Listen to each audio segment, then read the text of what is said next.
한국교회는 선교 초기부터 공예배 때 같은 성경을 사용해왔지만 몇 년 전 일부 교단들이 별도의 성경을 사용하기로 하면서 하나의 성경을 사용해온 전통이 깨졌습니다.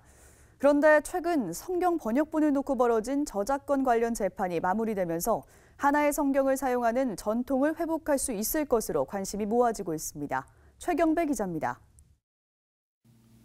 대한성서공회가 한국성경공회를 상대로 제기한 성경 번역본 저작권 침해 관련 소송이 대한성서공회의 승소로 최종 확정됐습니다. 지난달 법원이 대한성서공회 측 손을 들어준 것에 대해 한국성경공회 측이 항소를 포기했기 때문입니다. 이에 따라 한국성경공회가 발행해온 하나님의 말씀 바른 성경은 더 이상 출판하거나 판매, 반포, 전시 등을 할 수 없게 됐습니다. 이번 재판 판결로 바른 성경은 더 이상 출판, 그리고 전시, 그리고 소지를 해서는 안 된다라고 하는 그런 내용을 갖게 되었습니다.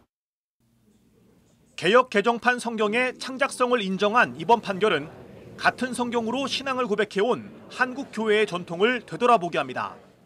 한국교회는 선교 초기부터 하나의 번역본 성경을 사용해왔으며 감리교와 장로교, 성결교, 침례교 등 한국교회 80% 이상을 차지하는 13개 주요 교단이 이사로 참여하는 대한성서공회가 성경 출판 역할을 감당해왔습니다.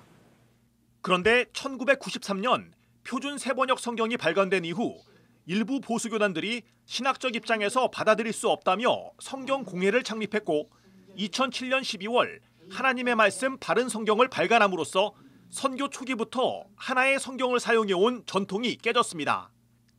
당시 성서공회 측은 전체 기독교의 10% 미만인 성경공회 측의 성경 발간에 크게 신경 쓰지 않는다는 입장이었지만 바른 성경이 개역개정 성경을 표절했다는 판단에 따라 2014년 소송을 제기했습니다.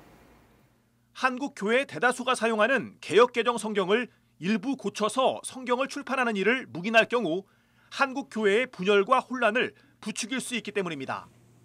어느 기관이나 단체가 개역 성경의 일부를 수정해서 출간한다라고 하면 지금까지 하나의 성경을 사용해왔던 한국교회에 큰 혼란을 줄 수 있을 것이라고 생각합니다.